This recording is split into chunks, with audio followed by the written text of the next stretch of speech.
Assalamualaikum warahmatullahi wabarakatuh. Sahabat Langkah Kisah, mari kita awali dengan bersholawat kepada baginda Rasulullah Shallallahu Alaihi Wasallam.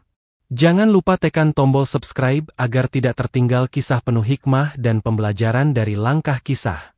Pernahkah kalian bertanya, bagaimana mungkin seseorang bisa lulus dari universitas ternama tanpa ada jejak akademik yang sah?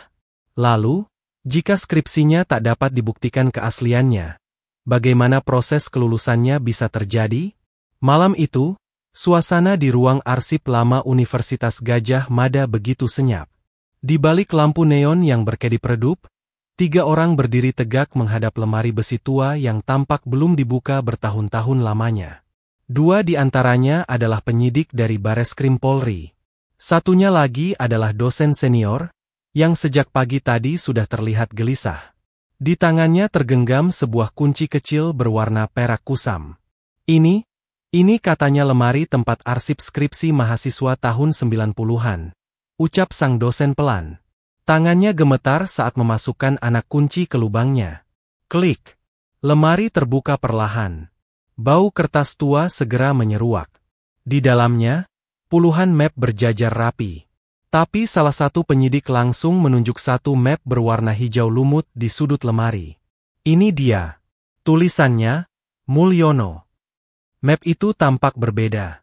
Tak ada nomor induk mahasiswa, hanya nama lengkap yang ditulis tangan.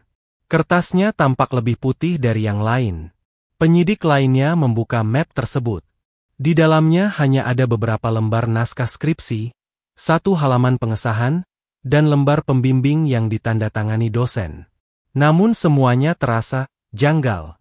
Kenapa tidak ada log sidang? Tidak ada catatan revisi atau tanda register, gumam penyidik pertama. Dosen senior itu menelan ludah. Ia menatap map itu dalam-dalam, seolah mencari kenangan yang hilang. Saya tidak yakin pernah membimbing skripsi ini. Seketika, suasana ruangan berubah. Sunyi. Dingin, tegang. Penyidik utama segera menutup map itu dan menatap rekannya. Kita bawa ini ke Jakarta. Harus diuji forensik. Malam itu, tak ada yang bicara lebih banyak. Tapi satu hal sudah terasa. Sebuah kebenaran besar sedang menunggu untuk dibongkar. Pagi itu di kampus Universitas Gadjah Mada, seorang pria tua berjaket alma mater duduk di kursi rotan tua dekat ruang dosen emeritus. Namanya adalah Profesor Hardiman, dosen senior yang disebut sebagai pembimbing skripsi Mulyono. Usianya hampir 80 tahun, namun pikirannya masih tajam. 2 penyidik dari Bareskrim duduk di hadapannya dengan sopan. Mereka membentangkan fotokopi halaman pengesahan dari skripsi milik Mulyono. Di bagian bawah, tertulis jelas nama Profesor Hardiman lengkap dengan tanda tangannya. Apakah Bapak ingat pernah membimbing mahasiswa bernama Mulyono ini? Tanya salah satu penyidik. Profesor Hardiman menyipitkan mata, membaca ulang lembaran itu. Ia menarik napas panjang, lalu menggeleng pelan. Saya pernah membimbing puluhan mahasiswa bernama Mulyono, tapi yang ini? Entah kenapa saya tak mengingat wajah atau kasusnya. Penyidik lainnya membuka catatan, memperlihatkan fotokopi naskah skripsi. Profesor Hardiman menatap isi skripsi itu. Judulnya membahas kebijakan sosial di daerah timur Indonesia, topik yang cukup umum pada masanya. Biasanya saya mencatat nama mahasiswa dalam jurnal bimbingan pribadi, ujarnya sambil membuka catatan tua. Tapi setelah beberapa lembar disusuri, nama Mulyono tidak ditemukan. Seketika, penyidik menyerahkan tablet yang menampilkan hasil pemindaian tanda tangan dosen dari dokumen skripsi tersebut. Kami akan bawa ini ke ahli forensik dokumen untuk memastikan kebenarannya. Profesor, kami butuh kejujuran Bapak. Apakah tanda tangan ini benar milik Bapak? Profesor Hardiman menatap tanda tangan itu. Ia terdiam lama. Saya tidak yakin. Ada garis lengkung yang berbeda. Terlalu kaku. Saya rasa ini bukan goresan tangan saya. Kata-kata itu seperti palu godam. Tidak ada lagi kepastian yang bisa diberikan kecuali lewat ilmu. Tak lama kemudian, dokumen skripsi Mulyono dibawa dengan pengawalan khusus menuju Jakarta. Disinilah babak baru dimulai. Sebab, yang akan meneliti bukan orang biasa. Namanya Dr. Andika Syamsu.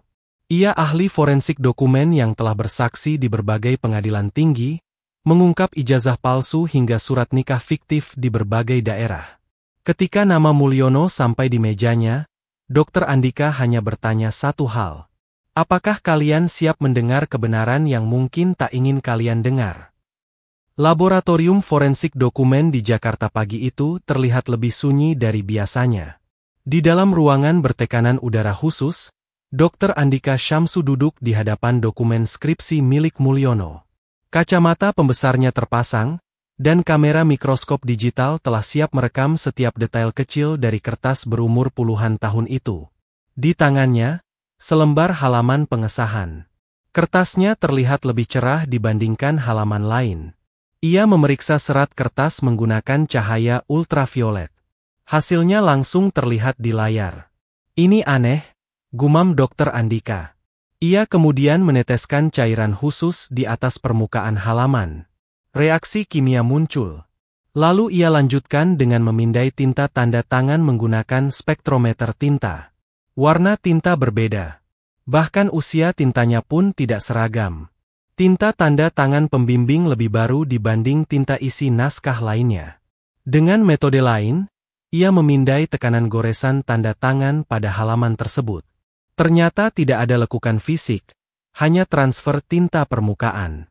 Tanda tangan itu diduga dicetak, bukan ditulis langsung. Lalu, bagian paling penting, membandingkan tanda tangan Profesor Hardiman di dokumen itu dengan puluhan sampel asli milik beliau dari arsip kampus dan catatan pribadi. Hasilnya mencengangkan. Perbedaan lengkung, tekanan, dan bentuk huruf terlalu signifikan. Dr. Andika menyimpulkan, ini palsu. Ia melanjutkan analisis ke jenis kertas. Dengan mikroskop pemindai, ia menemukan bahwa serat kertas halaman pengesahan tidak sama dengan standar kertas yang digunakan UGM pada dekade 90-an. Bahkan watermarknya pun berbeda. Dr. Andika mencatat semua temuannya dan menuliskannya dalam laporan teknis setebal 50 halaman. Namun ia tidak berhenti sampai di situ. Ia menghubungi pihak UGM dan Bareskrim, meminta izin untuk mempresentasikan hasil temuan ini dalam forum akademik terbuka. Kasus ini menyangkut reputasi akademik. Tak bisa disembunyikan. Fakta harus dibuka secara ilmiah, ucapnya tegas. Malam harinya, ia berdiri di hadapan layar besar di Aula Fakultas Hukum UGM, dalam forum yang dihadiri sivitas akademika dan wartawan. Ia membuka presentasinya dengan kalimat yang mengejutkan. Skripsi atas nama Mulyono ini bukan hanya meragukan. Ia palsu total. Bukan sekadar opini, tapi berdasarkan bukti laboratorium. Lampu ruangan seolah redup seketika. Semua orang terdiam. Suasana aula utama Fakultas Hukum UGM malam itu berbeda dari biasanya. Deretan bangku dipenuhi dosen, mahasiswa, alumni, hingga jurnalis. Semua datang untuk satu alasan, mendengar langsung hasil investigasi forensik atas skripsi Mulyono, mantan pejabat yang kini kembali jadi sorotan. Di depan layar besar, Dr. Andika Syamsu berdiri tenang. Tangan kirinya memegang pointer, sedangkan tangan kanannya memegang mikrofon. Ia menatap satu persatu wajah di hadapannya, lalu mulai membuka slide pertamanya. Pertama, mari kita lihat jenis kertas halaman pengesahan, ucapnya.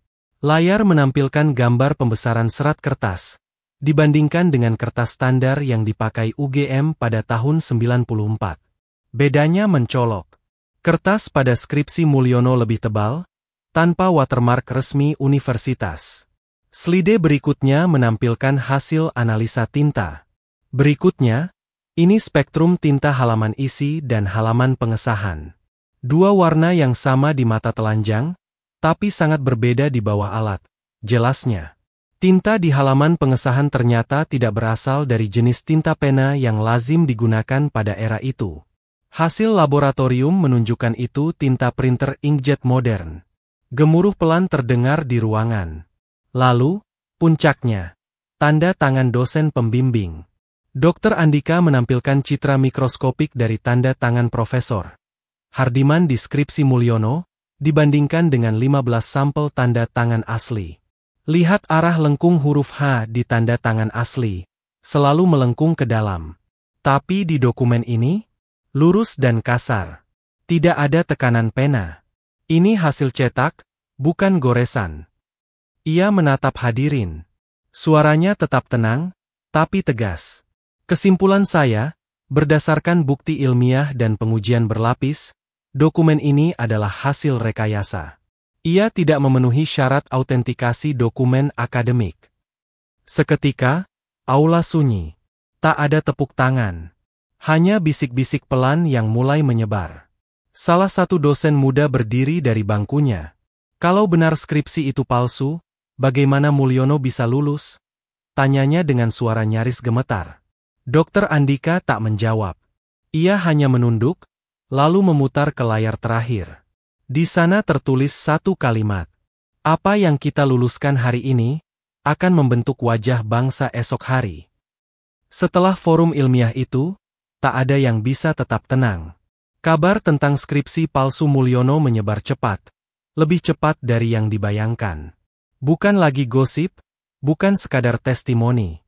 Kali ini, ada bukti laboratorium, ada nama besar di balik verifikasinya. Di kantin kampus, di ruang dosen, bahkan di grup alumni, semua orang mulai bertanya-tanya. Kalau skripsinya palsu, siapa yang meluluskan dia dulu? Bagaimana bisa sistem akademik sebesar UGM kecolongan? Apakah ini kerja satu orang, atau ada lebih banyak yang terlibat? Dosen-dosen senior yang dulu diam, mulai ditarik untuk diwawancarai. Beberapa memilih menghindar. Sebagian lain justru mengungkapkan keraguan mereka yang selama ini dipendam. Dulu saya heran, Mulyono bisa lulus tanpa sidang terbuka. Katanya ada dispensasi. Tapi saya tak pernah lihat surat resmi soal itu, kata seorang dosen emeritus dalam siaran radio lokal. Tak hanya itu, Bareskrim pun memperluas penyelidikannya. Mereka memanggil mantan pejabat akademik, mantan dekan, bahkan mantan rektor untuk dimintai keterangan. Namun, nama Mulyono sendiri tetap diam. Ia belum mengeluarkan satupun pernyataan ke publik. Teleponnya tak aktif. Kantor hukumnya hanya berkata bahwa klien kami sedang mempertimbangkan langkah hukum. Sementara itu, tim dari Bareskrim kembali ke kampus, membawa surat penggeledahan untuk mencari dokumen pendukung. Mereka menyisir ruang arsip lama, mencari berkas kelulusan, daftar nilai, bahkan rekaman sidang yang mungkin masih tersimpan. Di sebuah rak berdebu, seorang penyidik menemukan lembar daftar peserta sidang skripsi tahun 94. Namanya nama mahasiswa tertulis rapi, lengkap dengan tanggal dan ruang sidang. Tapi anehnya, nama Mulyono tidak ada di sana. Penyidik itu mengangkat alis. Ia menunjuk ke daftar itu dan memotret dengan ponselnya. Ini bukti tambahan. Kalau dia tidak ikut sidang, bagaimana mungkin bisa dapat ijazah? Hanya ada satu cara untuk memastikan, memeriksa arsip ijazah resmi yang dikeluarkan rektorat. Sore itu, matahari Jogja menguning keemasan. Tapi di ruang data kampus, suasana justru menghitam. Sebab, dari ribuan ijazah yang tersimpan, tidak ditemukan ijazah atas nama Mulyono. Penyidik dari Bareskrim berdiri lama di depan laci arsip rektorat. Di dalam laci itu, berjajar ribuan berkas ijazah yang telah dikeluarkan secara resmi oleh Universitas Gadjah Mada selama puluhan tahun. Setiap nama, setiap nomor induk mahasiswa, setiap cap dan tanda tangan rektor terdokumentasi dengan rapi. Namun setelah hampir 1 jam memeriksa satu persatu berkas dari angkatan 94, hasilnya mengejutkan. Tidak ada nama Mulyono di sana. Bahkan saat pencarian diperluas ke tahun-tahun sebelumnya dan sesudahnya, hasilnya tetap nihil. Penyidik senior menghela napas berat. Ini tidak sekadar soal skripsi. Ini soal jejak akademik yang tak pernah ada sejak awal. Malam harinya, tim investigasi mengadakan rapat terbatas bersama pihak universitas. Di ruangan tertutup, pimpinan fakultas dan perwakilan rektorat hadir. Salah satu penyidik menyampaikan temuan mereka secara tegas. Data registrasi Mulyono tidak ditemukan. Tidak ada kartu studi, tidak ada transkrip nilai, tidak ada bukti pembayaran SPP, bahkan tidak ada ijazah. Seorang pejabat kampus yang hadir langsung pucat. Ia adalah mantan kepala biro akademik tahun 90-an. Dengan suara pelan ia berkata, "Dulu, ada satu nama yang sempat diproses cepat lewat jalur khusus. Tapi saya tak tahu detailnya. Semuanya sudah diatur dari atas." Semua mata langsung tertuju padanya. Tapi ia tak berani bicara lebih jauh. Hanya menunduk dan menggenggam kedua tangannya erat. Keesokan paginya, berita makin liar. Beberapa media online nasional mulai memuat headline. Jejak akademik Mulyono hilang, UGM bungkam. Ahli forensik pastikan skripsi palsu, ijazah pun tak ditemukan. Wartawan berkumpul di depan gedung pusat UGM. Namun juru bicara kampus hanya memberikan pernyataan singkat. "Kami sedang melakukan audit internal. Kami tidak bisa menyampaikan lebih dari itu saat ini." Sementara itu, publik mulai menggali masa lalu Mulyono. Foto-foto lawasnya saat pelantikan sebagai pejabat tinggi kembali dibagikan, dibandingkan dengan data akademik yang kosong. Di media sosial, muncul tagar baru. Ijazah misteri. Namun di balik semua itu, ada satu kebenaran sederhana yang makin menguat. Seseorang pernah berdiri di podium kelulusan, tapi ia tak pernah menjadi mahasiswa. Hari itu, langit Jogja mendung. Seolah ikut menyimpan beban dari ribuan pikiran yang kini dipenuhi tanya. Bukan hanya warga kampus UGM yang gelisah, tetapi juga masyarakat luas yang pernah percaya dan menghormati nama Mulyono sebagai tokoh bangsa. Di ruang press conference Bareskrim Jakarta, semua wartawan telah bersiap. Kamera menyala, mikrofon diarahkan, dan suasana penuh ketegangan. Kombes Arya, juru bicara Bareskrim, membuka pernyataan dengan kalimat yang selama ini ditunggu-tunggu. Setelah melalui proses investigasi dan uji forensik mendalam terhadap dokumen skripsi yang mengatasnamakan Mulyono, serta hasil penelusuran data akademik resmi dari Universitas Gadjah Mada, kami menyimpulkan bahwa ia menarik napas, lalu menatap langsung ke arah kamera. Skripsi tersebut tidak autentik, dan tidak ditemukan bukti bahwa yang bersangkutan pernah terdaftar sebagai mahasiswa resmi di UGM. Wartawan sontak berebut bertanya. Suara mikrofon saling bersahutan. Apakah ini berarti ijazah Mulyono palsu? Apa langkah hukum selanjutnya? Siapa saja pihak yang terlibat? Kombes Arya hanya menjawab singkat, "Kami akan memanggil yang bersangkutan untuk dimintai klarifikasi. Jika ditemukan unsur pidana, tentu akan diproses sesuai hukum." Beberapa jam setelah konferensi itu, rumah pribadi Mulyono di kawasan elit Jakarta tampak tertutup rapat. Awak media berjaga di luar pagar. Tak ada suara, tak ada tanda-tanda aktivitas. Hanya mobil hitam berlambang institusi negara yang sempat terparkir sejenak, lalu pergi tanpa kata. Di jagat maya, berita ini mendominasi semua lini. Warga menyuarakan kekecewaan dan tuntutan. Sebab yang dipertaruhkan bukan hanya nama UGM, tapi kepercayaan publik terhadap seluruh sistem pendidikan tinggi di negeri ini. Sementara itu, di Jogja, Profesor Hardiman duduk termenung di beranda rumahnya. Ia membuka kembali jurnal tua berisi nama-nama mahasiswa bimbingannya. Tangannya bergetar, namun suaranya tetap tenang saat berkata kepada cucunya yang duduk di samping. "Ilmu itu amanah. Sekali kau hianati, kelak Allah sendiri yang akan membongkarnya, meski butuh waktu puluhan tahun." Di laboratorium kecilnya, Dr. Andika Syamsu kembali menyalakan lampu mikroskop. Di mejanya masih ada berkas-berkas lama. Tapi malam itu, ia hanya menuliskan satu kalimat di buku catatannya. Kebenaran mungkin tertunda, tapi tidak pernah benar-benar hilang. Cerita ini belum berakhir. Tapi untuk pertama kalinya, suara sains, kejujuran, dan ingatan yang tak bisa dibeli telah membuka mata kita semua. Dalam kehidupan, kebenaran memang tak selalu langsung tampak di permukaan.